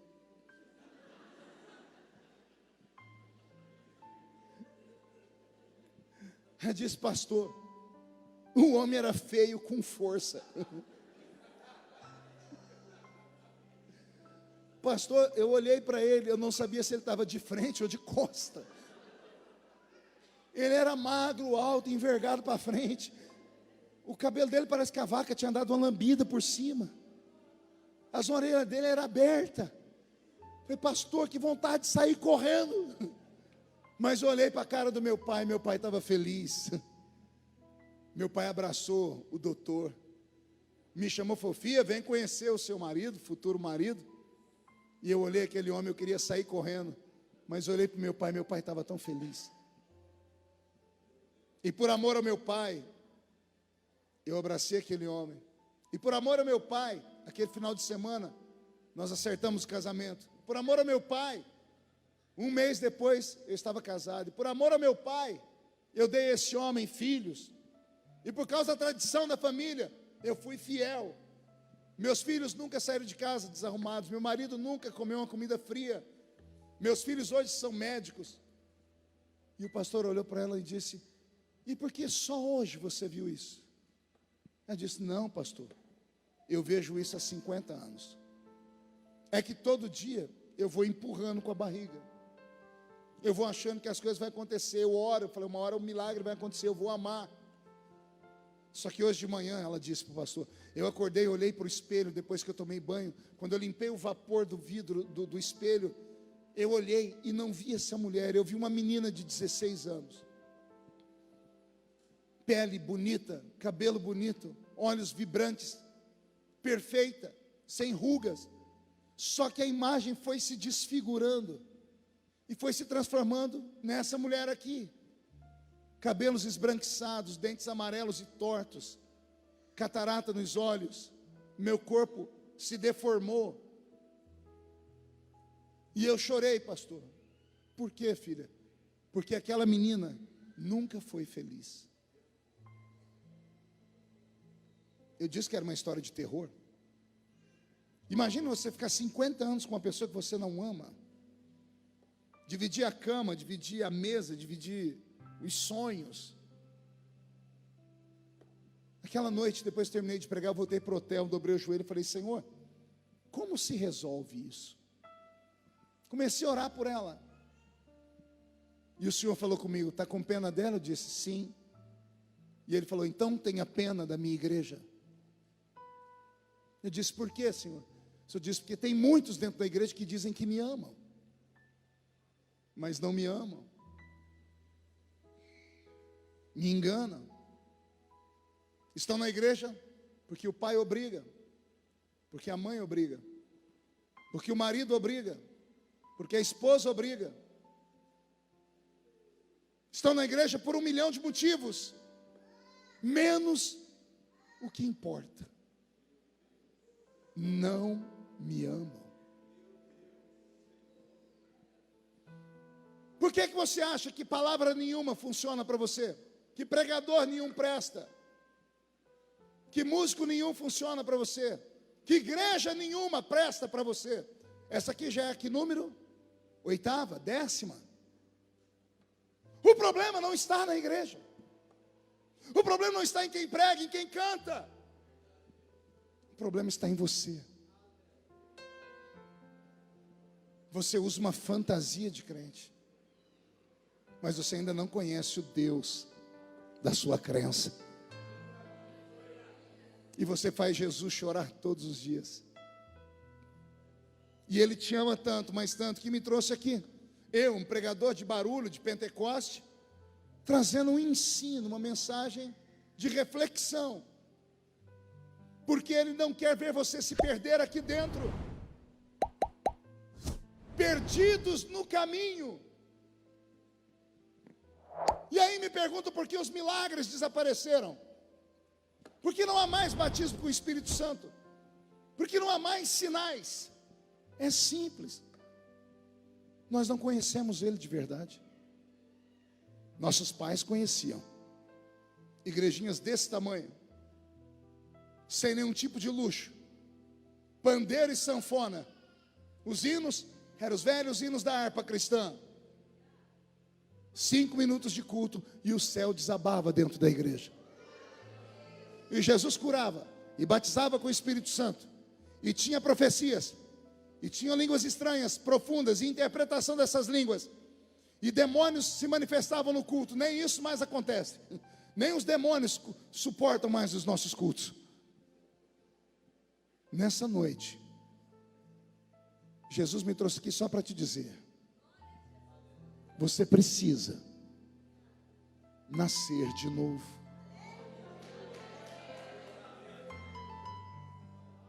Porque senão você vai ficar perdendo tempo. Vai entrar culto e sair culto, e você sempre ficará fechado. Vai começar culto e terminar culto, e nada vai te alegrar. E você vai perder o seu tempo aqui dentro, vai envelhecer aqui dentro, vai se tornar um crente pior do que é agora. Está na hora de você conhecer Jesus de verdade. E Ele está aqui. Enquanto eu prego, Ele vai aí. Esse sentimento, essa vontade de chorar, esse nó na garganta, é Ele. É Ele dizendo: eu tenho tanta coisa para fazer na sua vida, mas você precisa me conhecer de verdade. Eu não sou o que você pensa que eu sou muito mais do que você pensa que eu sou. Incline a sua cabeça.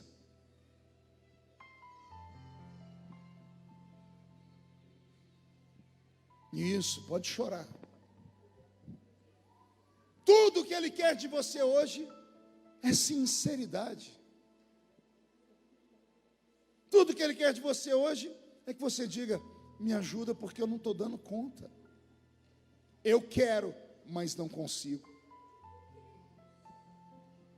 Por que você acha que quando você peca lá fora, você chora e entra aqui dentro, e quando sai, continua pecando lá fora? Não tem força para vencer o pecado. Por quê? Porque você ainda não conheceu o suficiente para amá-lo acima dos seus pecados. Os seus pecados de estimação são melhores do que a presença dEle.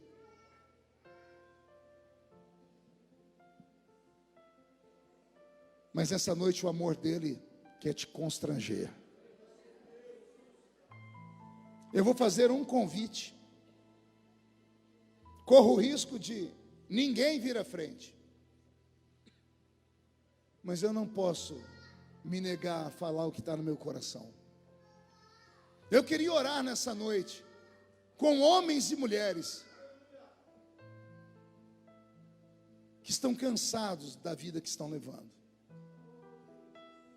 da vida cristã vazia, da vida cristã sem experiências, sem paixão, sem sentimentos, sem alegria. Eu queria orar com pessoas que têm coragem de dizer assim: pastor, eu quero, mas eu não estou dando conta. Eu quero ser um crente melhor, mas eu não consigo, eu caio, eu tombo a toda hora. Eu quero orar só com pessoas que gostariam de conhecer o seu Deus de verdade. Toda a igreja vai ficar de pé. Toda a igreja vai inclinar a cabeça. Todos de cabeça inclinada.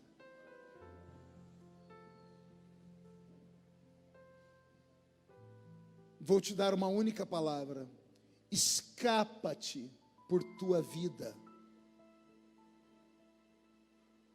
E se você sair do seu lugar e vier aqui perto de mim, eu vou orar por você.